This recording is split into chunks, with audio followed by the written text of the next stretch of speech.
Hi, this is Steve Hargadon, and welcome to the third day of Learning 2.0. It's been a really fun and exciting event. We have a great keynote speaker for you right now. It's Rainie from Pew Research Center's Internet American Life Project.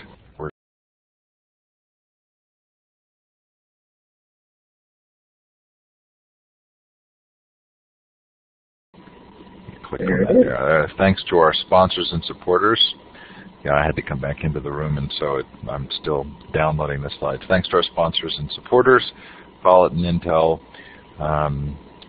really helping out with the conference, and Mighty Bell Blackboard Collaborate, taking it global, Ed program, edweb.net and Edutopia, providing some support and some publicity. Go ahead, if you would, Lee, to the next slide. So we'll turn the time over now to Lee.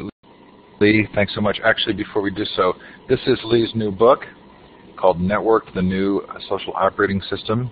Hopefully you'll be inclined to buy it after this session, and so I'll try and make sure there's a link in the chat for that. Thanks, Lee, and go right ahead. Thanks so much, Steve. I really appreciate this opportunity, and I'm delighted to be with you all. I wanted to just introduce Pew a little bit more fully to you folks because it will help explain my approach to the things I'm describing. The Pew Charitable Trust is our main funder here at the Pew Research Center's Internet and American Life Project. It's a big American charity, and Pew is a family name. Mr. Pew, several generations ago, discovered oil in Pennsylvania and turned it into the Sun Oil and now Sunoco fortune. And his children, grandchildren, and now great-grandchildren have created a wonderful philanthropy that funds all kinds of things, including my project. And one of the unique elements of the funding that I get from them is that they require that I not advocate for anything. The spirit of our work is to do primary research that will be helpful to people like you, to people in the policy community, to people in the library community, people who are advocating for all kinds of change in a variety of cultures, but we do it from a disinterested and dispassionate point of view. We don't have any agenda driving our work. We're not out to prove a point. There's no Pew policy on net neutrality or favors for certain technologies over other technologies. We're strictly about the data and about the research that we do. We make arguments off that data, but we don't try to persuade anybody that they ought to change their lives in any one direction or another. That's up to you. So that's we call ourselves a fact tank rather than a think tank, because think tanks are made up of people who are policy entrepreneurs. They think of great new policy ideas and then try to promote them in the political system. We are a step removed from that. We are in the business of providing data that other people can build into their lives and to use in the ways that they see fit. So that's the spirit by which I'm going to talk to you. I'm going to throw a lot of data at you and some insights from our data, but I'm going to hope that you're going to figure out how to make it work in your life, in your classrooms, in your scholarship. I thought that there were four main questions that we ought to ponder together because the arrival of digital technologies has changed the very nature of media communications and knowledge itself. So the four questions I'm going to be tackling in this presentation are: what's the future of knowledge? How is it being created? How is it being disseminated in the new systems, the new media ecology that we live in? The second question is: what's the future of learning spaces? Obviously, in the era of mobile connectivity, physical presence has a different meaning now. Collaboration, alliances, ownership of material, ownership of ideas and property, of intellectual property, is in a very different position now from the way it was before. I'm particularly interested in the future of reference expertise. Lots of teachers, librarians, scholars of other kinds are very anxious to know what's the role of experts in this new world and what kind of literacies are important to navigating this new world successfully and teaching in this new world successfully. And I'm particularly interested in the future of community anchor institutions like schools and libraries. In a knowledge economy, they obviously play important roles, but it's probably different roles than the ones that they were playing in the era of industrial media rather than the era that we're currently in, of new media and digital technology. So that's sort of the structure of my talk, and I wanted to just go through some of our basic data. The Pew Internet Project has been in business for about 12 years now, getting funding from the Pew Charitable Trusts. And 3 revolutions in technology have unfolded during the time that we've been researching. It's hard to think of a field that has changed more dramatically than the technology field, the digital spaces that we were empowered to explore with our first grant from the Pew Charitable Trust. So I wanted to walk through those 3 revolutions. And I also want to hear your questions. So Steve has promised that he'll watch the chat space to see if there are questions or things you want me to elaborate or things that you think I've gone over too quickly. I'm really anxious to hear that and to respond to your questions in real time rather than waiting till the end. So please feel free to raise your hand or write questions in, and I hope Steve will interrupt me and get me to make sure to address the things that are on your mind. So anyway, here's the start of the 3 revolutions that we've been measuring. These are all United States data, and that's the funding we get is for looking at the situation in the United States. We would love to have international funding and love to look at this material cross-culturally. So anybody who knows any grant maker that has a lot of money to spend on cross-cultural studies, I'm raising my hand because we'd be interested in doing it. Anyway, in the United States, when we first did our very first national phone survey in March of 2000, we found that about half of American adults and about 3/4 of American teenagers were already online. So we came into the Internet story about halfway through as far as the American experience was concerned. But we have also seen growth now to 82% of American adults and 94% of American teenagers now consider themselves Internet users. But a story that definitely unfolded during the time we've been researching this space is the rise of broadband, particularly broadband at home. We did not even ask a broadband question in our very first survey, so we were about a year into our life before we started asking, do you have this high-speed, always-on connection in your house? About 4% of Americans had broadband connections in their homes in early 2001. Now it's 2/3 of Americans. 66% of Americans have high-speed, always-on connections at home.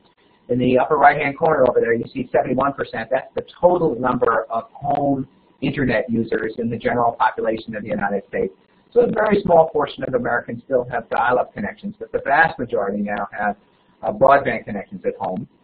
And we let them self-define. We don't sort of technically fact-check on whether they've actually got a really, really high-speed connection or not, but they know whether they have a DSL service or a fiber service or a cable modem or something like that.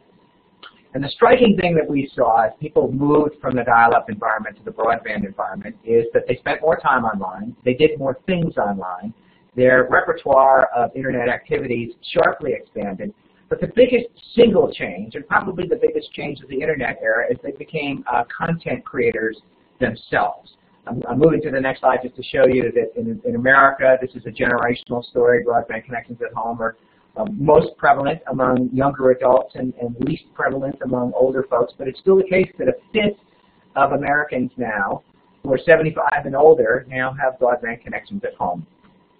And here's the content creator story that is so striking in our data. About 2/3 of adults and 3/4 of teenagers now create content of one kind or another. They're not writing War and Peace or Pride and Prejudice. They're not necessarily artists or accomplished writers or anything like that, but they are definitely contributing to media spaces. This is radically democratized media spaces so that people can tell their own stories and give their own impressions and talk about the things that they are witnessing in a way that they never could in very public forums like online spaces. We measure content creation by a variety of topics, and I've listed them in the bullets on this slide. We just got data back early this week from early August, so these are as fresh as we can possibly get them, that 69% of Internet users in America, these are all adults now, are social networking site users. That's one of the most dramatic stories, and I'll cover it a little bit later on because I consider that the third revolution in the story that we have captured. But right now, for content creation purposes, these are really important spaces, first of all, because lots of people are on them, but secondly, because by posting on their walls and commenting on other things and giving status updates and sharing pictures and things, they are active participants in the media culture in a way that their parents and their grandparents never were. Of course, a lot of them are sharing photos and videos now. A major part of the rise of social media in America is that pictures have really become co-equal to text as the way that people are sharing what's going on in their lives and interacting with other people. Then those sort of black bullets in the middle are a variety of ways that people rank and rate and comment on situations that they encounter. And we count that as content creation in our data. And I've highlighted those red bullets below just because there are services that are getting a lot of attention and seem to matter to a lot of people. Again, the newest data that we've got from early August are that 16% of American adults, internet users, 16%, are users of Twitter. So Twitter isn't nearly as popular, nearly as highly adopted as Facebook is. But it's important because the people who are on Twitter tend to have the profile of influencers. There are people who want to talk to other people about what they see and do. There are other people who share stories and links and have all of the characteristics of influencers because they are looking a lot at civic and media spaces to get their cues about what's going on. So even though it's not necessarily an enormous population, Twitter is important because the people who use it, and particularly the ones who use it a lot, are influencers. The things that they talk about shape the conversations and influence the conversations of other people who are following them in Twitter or in other spaces. Right now, our blogging number has been stuck at 14% for years. And I think part of the story of that, of course, is that blogging things are happening in other kinds of websites. So, people are telling their stories like bloggers used to, but they're doing it in social networking sites. So there's lots of blogging apparent material going on online, but people don't call it blogging probably in the way that they might have 5 or 6 or 8 years ago. Still in all, it's an important community because the people who blog are, again, more active in civic culture, more active in political culture, more active in their communities, and so they sort of have disproportionate voice and influence on the way things are shaping up in their communities. And finally down there, we've begun to measure location services, and we measure them in 2 ways. And so just among smartphone owners, about 1/5 of them, or 18%, share their locations through services like Gowalla and Foursquare. And we've seen a rise in that in the past couple of years as those services, those check-in services where people check in and alert their friends and alert local businesses about where they are. But more importantly on location services, 3/4 of people who have smartphones, 74%, use their smartphones to figure out where they are and figure out what's around them and sometimes figure out who is around them in using those services. So we count that as content creation in part because people are sharing where they are and in part because they're using location services to identify things around them. And also it's just built into social media now in a way that is useful to capture and useful for us to catalog. Here are our latest data on ownership of various devices in America. Just so that I think of many of my talks to audiences like this. You guys are all high-tech users. I'm probably not telling you anything that you don't know already other than by telling you the specific statistics on things. But I see my talks as sort of boss bait.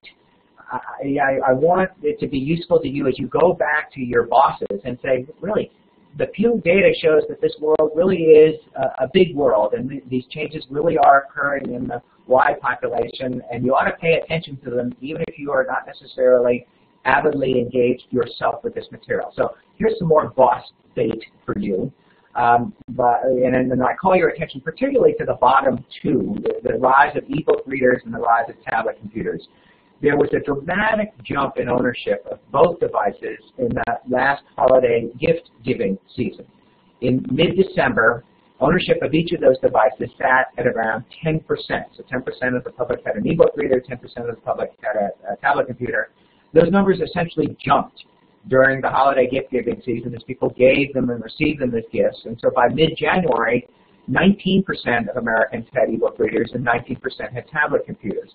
And we've just gotten the new data I got suggests that the tablet number is growing pretty smartly ever since then. The e-book reader number isn't quite growing as much, but it's rising a bit now. More than 1/5 of Americans have each of these devices. And again, sort of knowledge containers themselves. It used to be books. Books were knowledge containers, and magazines and newspapers were Well, literally the form in which knowledge takes place, as well as the way in which it evolves, is changing in the digital landscape, and the Kindle and Nook and other e-book readers, as well as the iPad and the Galaxy and other tablet computers, are very dramatically part of that story. For the learning system, of course, the rise of digital information, the rise of internet and broadband and all these other devices has changed, the physics of information. If there's more of it, it comes to us more quickly. The media environments themselves are more vibrant. There's more and more data gets packed into them. They're just immersive in ways that they didn't used to be. And the relevance and valence of information, I want to keep a V formula there. So the valence of information is now interestingly challenged, but we see that about half of American adults now have some sort of system to refilter information so they get access to the material that they want when they want it. They've set up alerts, they've set up their special social media feeds, they've created RSS pages, even their listservs or other groups that they belong to are now ways that they filter information to make sure that the stuff that they care about, sometimes it's highly important and professional information, other times it's just sort of more lighthearted and spirited information like the hobbies they like or the favorite sports teams that they like or the favorite music that they like. There are a lot of ways now that people are customizing the information flows into their lives through these filtering and customization tools that I'm referring to here. And so information consumption has grown dramatically in past generations. This is wonderful work that was done by the University of California at San Diego, where they have tracked the growth in information consumption from sometimes the early 1960s and sometimes the late 1980s to now. And people are spending more time with media.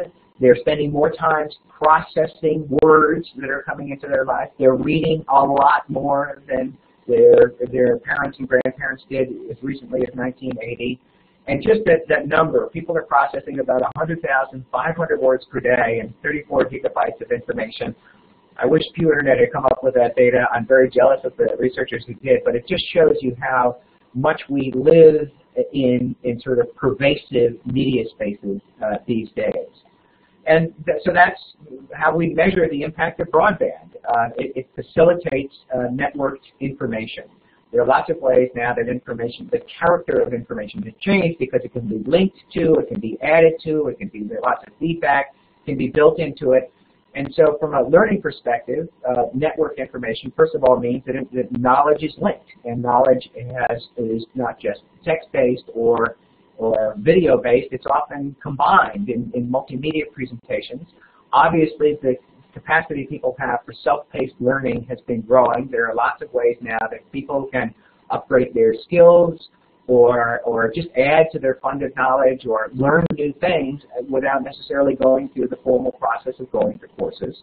Media are pervasive now, of course. We live in a sea of data and media, and our screens render it to us, and it's a very different situation from where we had to have appointments with media as we got our newspaper, or we watched the evening newscast, or we listened to news at the top of the hour, or stuff like that.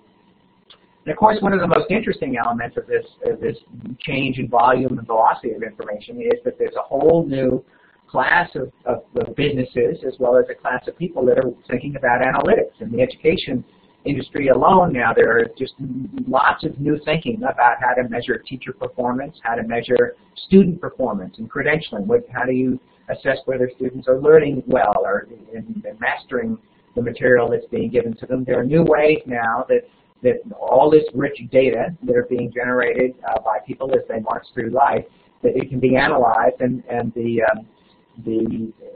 new analytics, the new algorithms of looking at information is only going to grow as a deeper presence in the educational environment in years to come, because there's a lot of commotion about big data and analytics in the business world.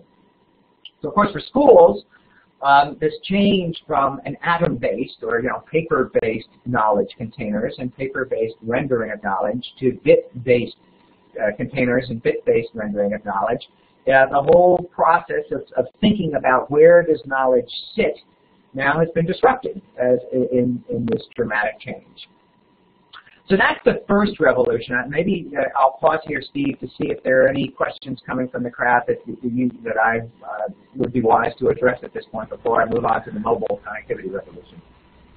You know, there was one thread that came up through the chat, and it was a question about our expectation of being able to network socially, and what if an organization like Facebook went out of business, or Facebook specifically? What would happen? And I'm not sure there's an easy answer to that, but do you have a response to it? Sure. I think that the rise of Facebook is part of a continuing, sometimes highly revolutionary series of steps towards new patterns of communication that started with email and in many ways continues with email and instant messaging, as well as newer social spaces. My guess is that if Facebook were wiped off the internet, and this is some process I couldn't anticipate, people are so creative now and so appreciative of the capacity of these new digital systems to give them access to people, help them find others in communities and stuff, that there would be, the computer word would be a hack. There would be actually a series of hacks to put together ways for people to exploit these technologies for the social purposes that have become so compelling to people. And so obviously, educators, among others, have to make sure that they're not placing all their chips in one basket about one platform or one application of social media. But my guess is that there are multiple ways that students engage with teachers and vice versa, and students engage with each other, and that teachers would be among the first to figure out how to do a lot of stuff in a Facebook-less world if they become used to Facebook. My sense is it would be a relatively short order period before some clever hacker, some clever teacher, or probably a combination of both, would come together with a new system that would give us, would give students exactly what they wanted and are now sometimes getting in the Facebook environment. Any other questions? Was there an inherent tension?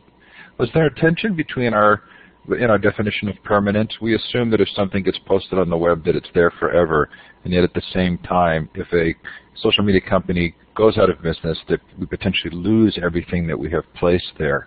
Are we treating the permanence of information differently? Yes, of course, people are treating the permanence differently, and it's going in a variety of directions. So central to the question, of course, is whether information vanishes if you place it in one platform that goes out of business. Librarians have actually been struggling with a sort of longer-term problem about format changes, as the evolution of storage, from floppy disk to hard disk drives now to thumb drives to purveying things in the cloud. Librarians have struggled to keep up with the new formats and have wondered, about the resources they have to allocate for storage in different formats, and of course storage in different languages. The language by which a lot of these data are rendered has been changing, and the way that websites are constructed or the way that web applications are structured. So there is a persistent concern about the permanence of information and what gets lost and what doesn't, what gets saved or what is preserved into the next generation.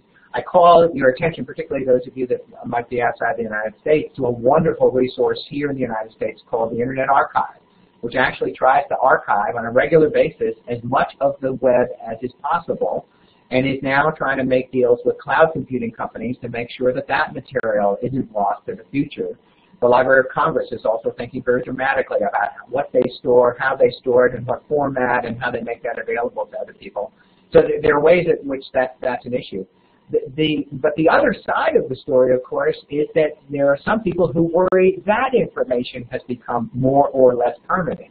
In other words, if you've left a digital set of fingerprints and footprints from your high school years to the middle of your career in your 30s, as you are working your way up the ladder or building a reputation in a community, even if you're apart from a job, that there are people who are quite worried about are the goofball things that they did as teenagers going to come back to haunt them in their careers later on. And so the permanence of information is actually another issue that people are wrestling with in this new age, and of course it's combined with the capacities of these amazing search engines that can go back into the past and find stuff, retrieve stuff on particular people that they might have thought was long since vanished. And so it's disorienting now to think that essentially your digital past follows you into the future, and the permanent record about you is part of the digital trail that you are carrying through the rest of your life. So we're struggling at both ends of the problem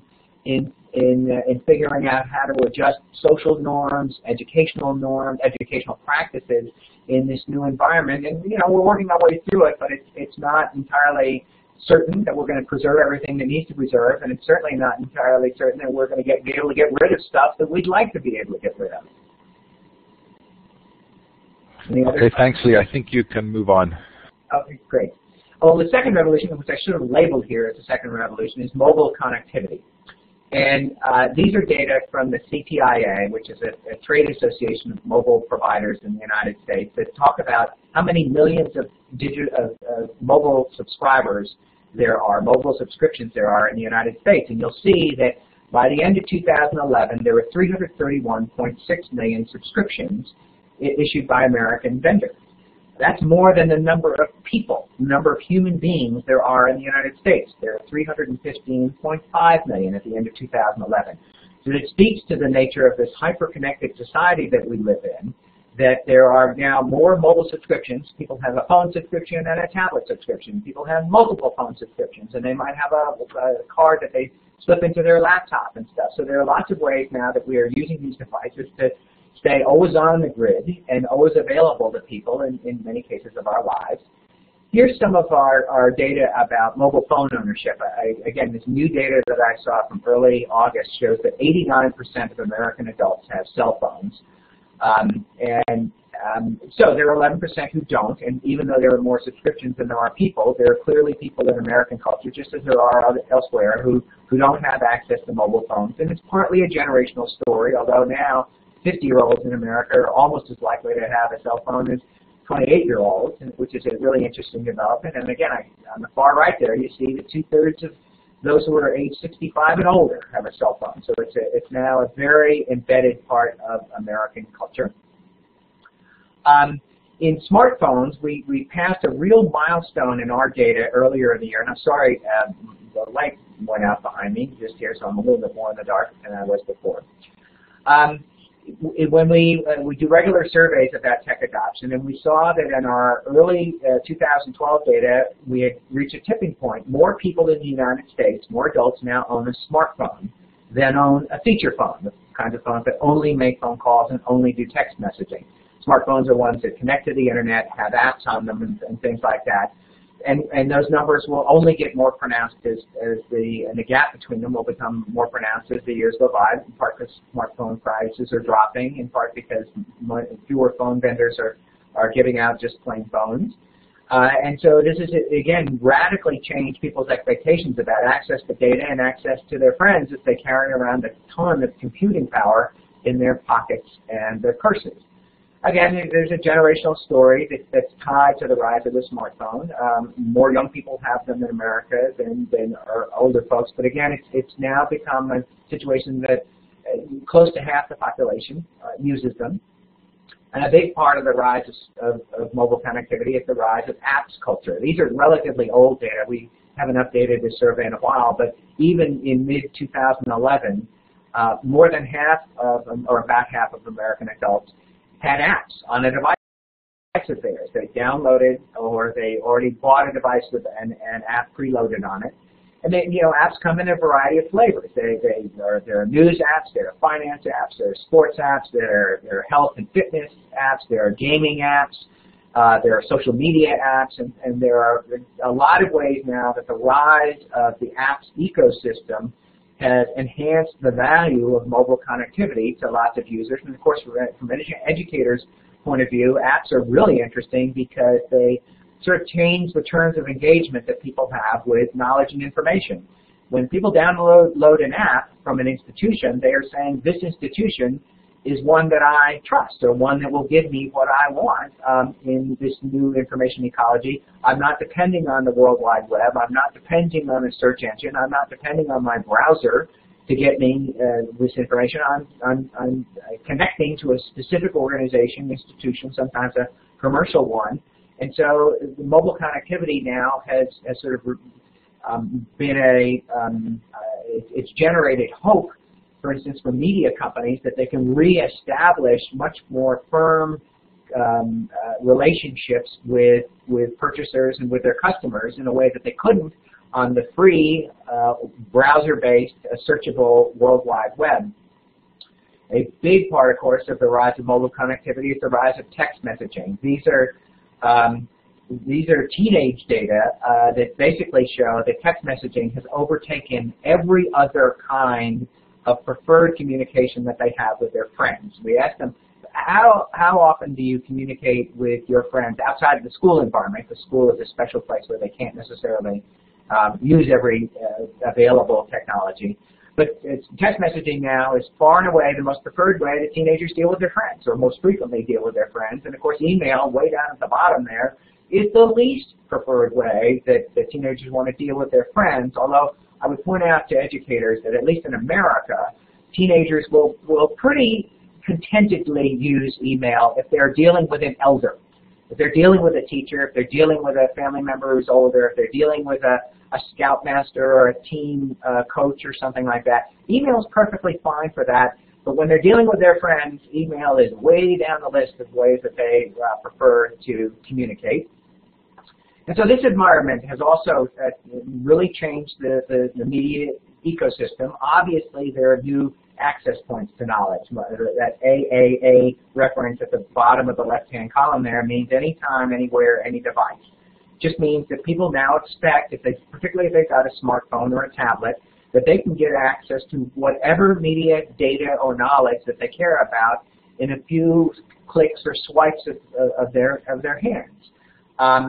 Obviously, mobile connectivity has increased the desirability of and people's expectations for real-time information and just-in-time searching. They now think that, when they have a need, they can whip out their phone and get the information that they want or get the people that they want in a very short time. Another big change is that in the mobile environment, people are much more aware of their social networks. Obviously, when you can click on the Tweet app, or you can click on your Facebook app on your smartphone, you've got instant access to your network. And as I'm going to talk about a little bit later, social networks are becoming really important ways for people to learn things and to share and evaluate knowledge. One of the most striking changes in the mobile environment is, as I say, attention zones are morphing. Obviously, there's a lot of interest in and concern about multitasking as people use multiple devices to access material or to divide their attention. About half of Americans now regularly watch TV with their smartphone or their tablet next to them, and they're talking to other people, sharing instant messaging, commenting on things, looking up things that they've seen on TV. So multiple screens are a common way of life for lots of Americans now. But I would also say that this environment is also great, not just for dividing attention, but for focusing attention if somebody has a real interest or real concern or real passion about something. So that this environment now allows people that when something moves them or when something just becomes important to them, they can dig as deeply into the subject as they care to. They can find out about the most up-to-date scholarship on illnesses or on planetary movements or on zoology or something like that. They don't need credentials. They don't need to necessarily go to school and have formal training and stuff. If they care about it, this is a wonderful environment for them to dig as deeply into any subject that they care about. Again, that's a big change for the role of educators in their lives and the way that they think about experts in their lives. And finally, that top point there, the rise of mobile connectivity has enhanced augmented reality for people. Many of the apps that people download to their smartphone or their tablet essentially merge data into their real-world experiences. The common example that a lot of people experience now is they have stargazer or stargazing apps on their smartphone, and they will spend part of their evenings pointing their smartphone at the stars in the sky, and the app will tell them what constellations they're looking at or what stars are brightest in the sky, because the smartphone, of course, knows where they are, so that it can tell, and it knows through its gyroscopes where which direction they're pointing in and things. And so these apps have enhanced the experience of people stargazing, because they can tell you what you're looking at, what will be in the sky in that same place a month from now, what was in the sky a month ago in that place. And there are ways now that this merger of data into physical landscapes or physical experiences is a commonplace occurrence in the age of mobile connectivity. So it's a big challenge for educators. Obviously, people can get access to material wherever they are. So instead of people going to schools and classrooms, maybe the idea is that schools and classrooms can go to them. The whole idea of place-based and place-centered learning maybe becomes a bit disrupted as more and more people can experience knowledge and gain knowledge and share in their social networks, no matter where they are. So let me stop again. That's the end of the second revolution. The first was broadband. The second is mobile connectivity. Let me see, Steve, if there are any questions that arose from that segment of my talk. Related to you, there's a question in the chat about resources for mobile phone lesson plans. We'll maybe let the other members of the audience answer that, but I think you can keep going. Great. Yeah, this is what crowdsourcing is for. I actually don't know probably as much as I should about mobile resources, but I bet you other people in this audience know. The third revolution that's occurred on our watch is the social networking revolution, where now more than half of American adults now participate in them. These data are age-related data, so 85% of those who are age 18 to 29 use social networking sites. Actually, 85% of Internet users in that age cohort use it. And to me, the most charming number here is that lower one. 35% of the Internet users who are age 65 and older now use social networking sites. It's a sort of magical, enchanting thing that they do. Usually their children or their grandchildren have convinced them that if you want to see pictures of me or you want to stay up with my life, you better get a Facebook account and start following me. And of course, there are big challenges, too, for family relationships, as mom and dad go onto Facebook and want to friend their teenage child or their young adult child. From a social research perspective, it's fabulous to see the new sort of stresses and strains inside families that are occurring as the boundaries of friendship and the boundaries of access to information are changing in these spaces. Here is some data that we have that show the average size of Facebook networks for people in different generations. Obviously, people who are youngest have the largest network size and that largest number of friends in their Facebook network. But I'm sort of charmed again by that number at the lower right-hand side. 40 of the people who are age 75 and older who belong to Facebook, they have an average of 42 friends. And in many cases, those are friends in their lives who have essentially come back into their lives. They've rediscovered people that they went to school with or used to work with or used to live nearby. And as they've changed their lives, they might have lost track of some of those folks. Now they're back in their networks. And again, that's sort of the magical and enchanting piece of social networking for older folks, is that they are essentially restoring connections to people around whom they had lost track, and it just feels, especially meaningful to them to have those kind of relationships. So as social networks get displayed in technological ways, of course, people have always had friends, and so the friendship isn't a new concept to human connection. But friendship in these technological social spaces is a new thing, and the boundaries of friendship are getting redefined in interesting ways. So I'll just read from counterclockwise from the top upper left here. Social media aid peer-to-peer learning by doing. There's a lot of evidence, more in other research than in ours, that collaboration is sort of built into the social networking spaces, and people are using their social networks now to figure out how the world works or figure out how to navigate information spaces, and they're getting help from their friends in gaining access to material. That second point is elevate DIY learning. That means do-it-yourself learning in social networks. Again, when people have interests now or things that they care about, they will often just sort of launch into their own, sometimes with the help of their networks, in digging to the bottom or digging to the place where they figure they've gotten the most material that they need to understand a subject. Obviously, the role of social networks in learning has increased as these spaces in social media have become more important. People now turn to their social networks to learn what's going on in the world, to help them evaluate information. So in many cases, when people discover material that's brand new, they hear about a news story that's brand new, or, oh, and my light has just gone back on. When they discover material that doesn't necessarily map with the world as they understood it in their head, they will turn to their smarter friends in their social network and say, what do you make of this? Is this important? Is this true? And often their friends in their social networks will help them evaluate information. And in many respects now, it would be wise for teachers to think that they, in effect, are the smarter, wiser nodes in people's networks. They can be sort of a counterbalance sometimes to bad information or improper information or the lack of information.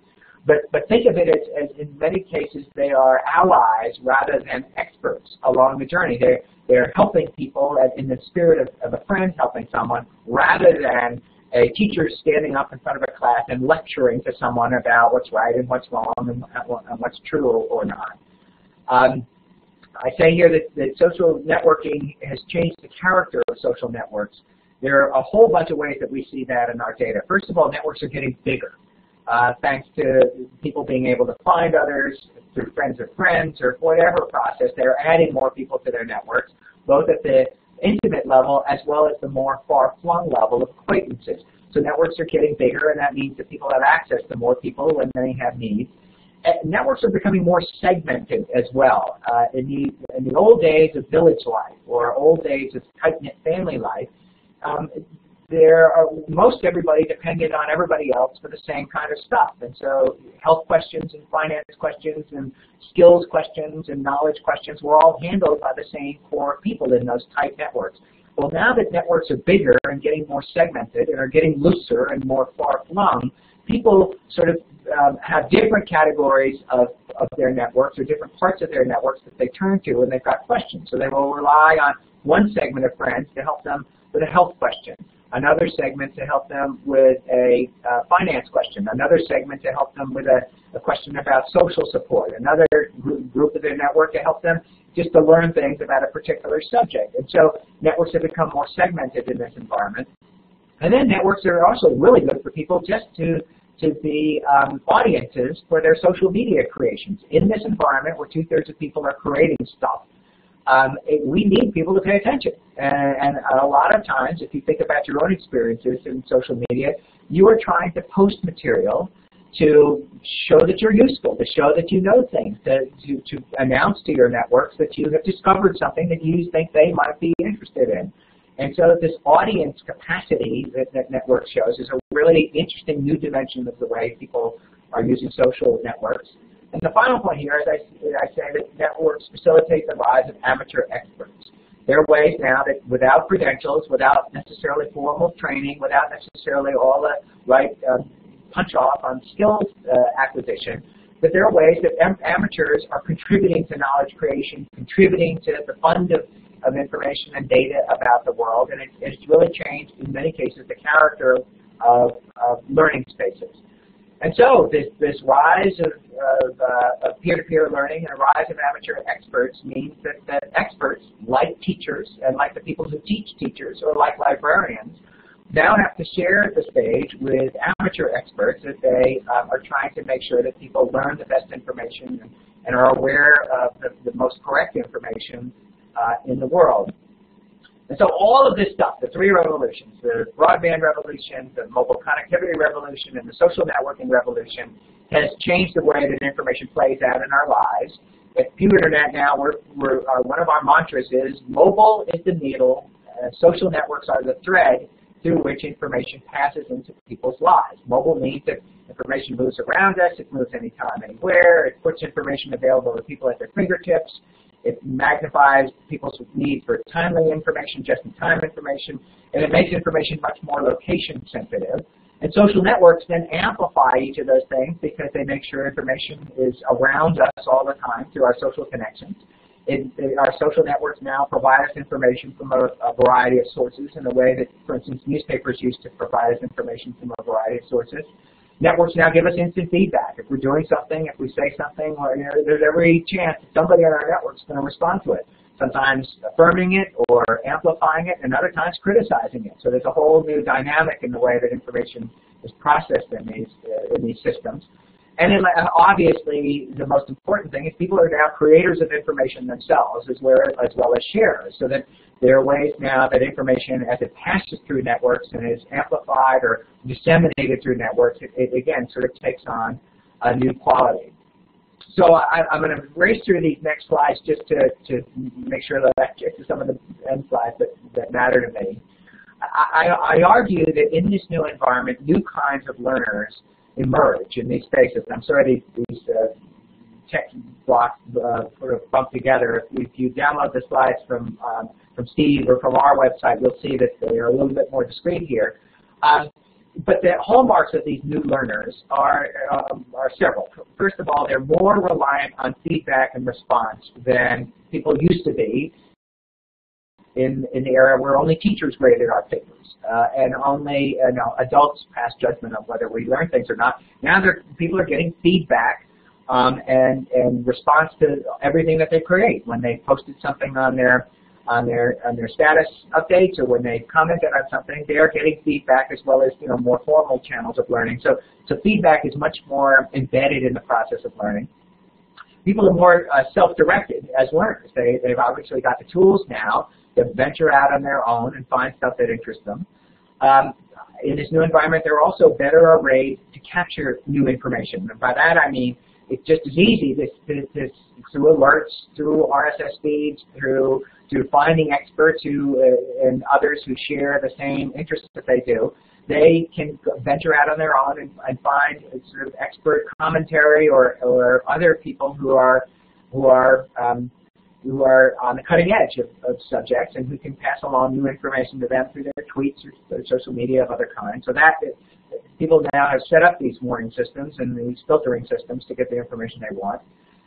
These environments are much more conducive to collaboration. So peer-to-peer learning is now particularly in the informal sense, is a much more expected part of the learning process for a lot of people to go through. They turn to their networks now in interesting new ways. Obviously, people are their own nodes of production. As they share their stories, if they use social media tools to describe things or rate or rank or comment on things, they are now producing information, and that's an expected part of the process. And so, maybe, Steve, I'm going to pause one more time to make sure people are still with me before I get into the final part of this. Move forward. But okay, maybe toward the end, it sounds like they're interested in a little conversation about the word expert. Okay, good. Then actually, let's do that. It's kind of complicated to go through these things. I'd rather have that conversation than go through my last slides, which people can see, and which again I think are going to reaffirm rather than add to the things that people understand about the world. So let's go at that, experts.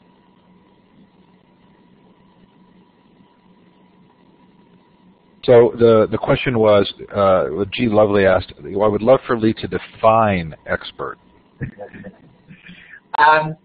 First of all, a smarter and more carefully, a more careful thinker on this, I'm going to refer everyone to, is my friend David Weinberger, whose newest book is called Too Big to Know, T-O-O, big, Too Big to Know. And he talks about the new configuration of knowledge in this new media ecosystem, where many more people are part of the process of creating, sharing, evaluating, giving feedback on knowledge. And I would say that this is not Lee Rainie's definition, but I'm drawn to the characterizations of others, that expertise is now as much a process as well as a destination, that the people who have mastered the processes of gathering up information, curating it in many cases as well as creating it, and who have recognized that they are recognized for having mastered a discipline. I mean, there's no substitute for at least showing that you know what you're talking about and have mastered, in some sense, the canonical texts or canonical works of something. Obviously, those people are in a much better position to make contributions to knowledge and to be experts and to have the status of experts and to be considered as the central influencers of their subjects. I'm also drawn to the work of Howard Gardner on this, the creator of the theory of multiple intelligences. He talks a lot about discipline and mastering a discipline as a core element of the sort of new dimension of expertise that carries forward from our past, but probably more people qualify as experts than before, just because they don't necessarily have the credentials to prove it, but they have shown by the body of their work that they understand the history of a discipline, they understand the sort of newest material, and in many cases some of the amateurs are the ones who are pushing the envelope on available theories and available data to expand stuff. So it's a lame way to respond to this question. I don't have a sort of ready-made or even a referral now to what an expert is, in part because I think it's a definition that's in transition as the essential character of knowledge is changing in this environment.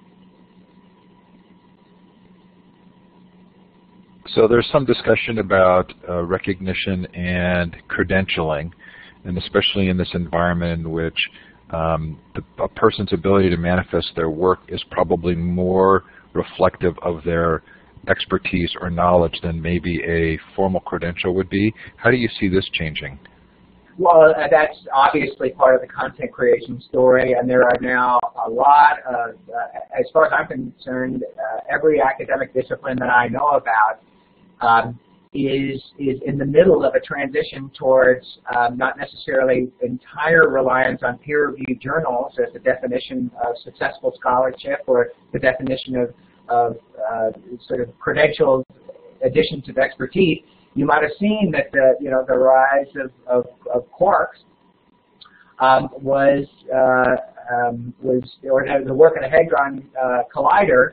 The material on that was immediately available, or available within a very short order on a public website rather than going through the peer review process.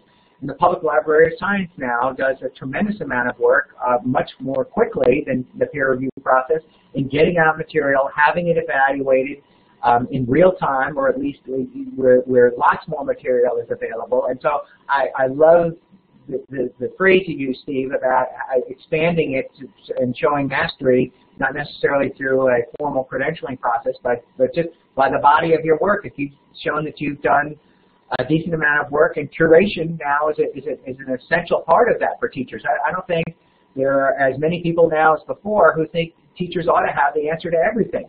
Teachers ought to, in this new sort of configuration of expertise, teachers ought to be able to teach people how to find the best stuff and curate the best stuff rather than being the master of all this stuff. So it's an expansive definition that moves in the direction very much that you were describing, Steve. So Jackie wanted us to come back to your plans for global research on technology use. Well, I would love to do global research on this.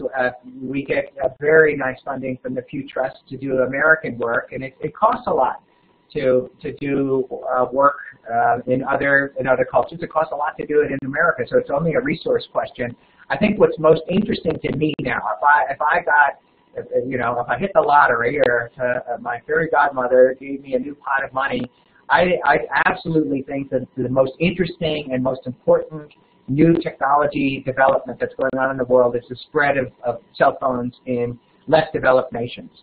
In effect, lots of cultures have the potential to jump a generation of technology just by adding cell phones and smartphones to their mix. They haven't necessarily gone through the broadband revolution, but there are amazing ways that the arrival of cell phones, just simple cell phones in villages, have changed the social character of the villages, their sense of their place in their wider regions in their communities.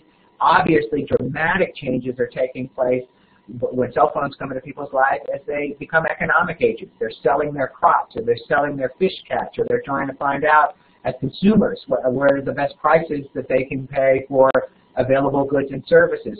There's an enormous transformation that's taking place in all of these domains in developing countries, and in many respects, probably more than the developed world, that the nature of change and the impact of the arrival of these technologies is going to be greater than it was for the developed world. You know, there are lots of interest now, particularly in the philanthropic world, about using these technologies for healthcare and for using them for educational dissemination now, where if in fact a poor kid in Zimbabwe can get access to the best of the best lecturers at MIT or Caltech or Harvard or Stanford or the Sorbonne, then there's the potential now for a great flattening of the global population. Of course, digital divides matter a lot, resources matter a lot, fundamental building blocks of healthcare matter a lot. But this is the excitement that people feel, and if I had more money, that's what I'd be studying right now. Lee, Jennifer is wondering if there are institutions or organizations outside of the U.S. that currently do some of the same kind of research that you could point us to. Yeah, there are consortia of researchers, particularly in Europe, that are often funded by their governments. Sonia Livingstone at the London School of Economics is leading a pan-European study of teenagers in media that is really great and is covering many of the same questions. The OECD often does similar work to ours in developing countries or in developed countries about tech adoption. They've got a compendium of data about who has broadband, who has mobile connectivity, who uses social networks and things. They don't get into the particular details about the impacts on healthcare and education the way that we do, but OECD data are quite good on this. And there is movement in the philanthropic community to try to build Pew-like capacity, particularly in poorer parts of Asia and Africa and South America. None of them have yet quite flowered and have done research at the breadth that Pew does.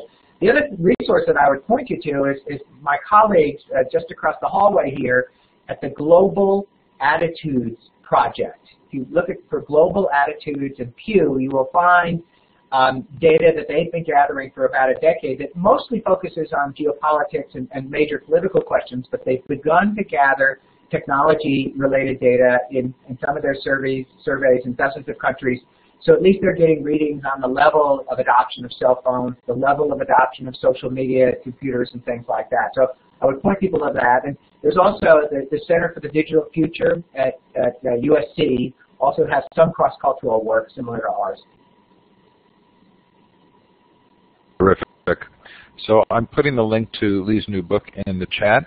It's called Networked, the New Social Operating System. Lee, thanks so much for being here today. What a treat to have you talking to us. Well, thank you so much to everybody. Thank you, Steve.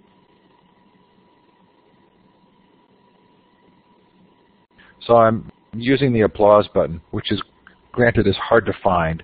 Look for the smiley face, then go down to applause. If you raise your hand, we know you're applauding. That's the third icon over.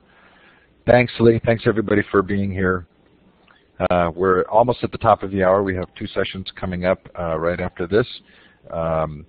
Ida Jones on reading, writing, and collaborating through discussion boards, and Vicki Phillips on scaffolding Bloom's taxonomy with VoiceThread. Have a great day, this 3rd day of the Learning 2.0 conference. Thanks again to Lee. Thanks, everybody. Bye now.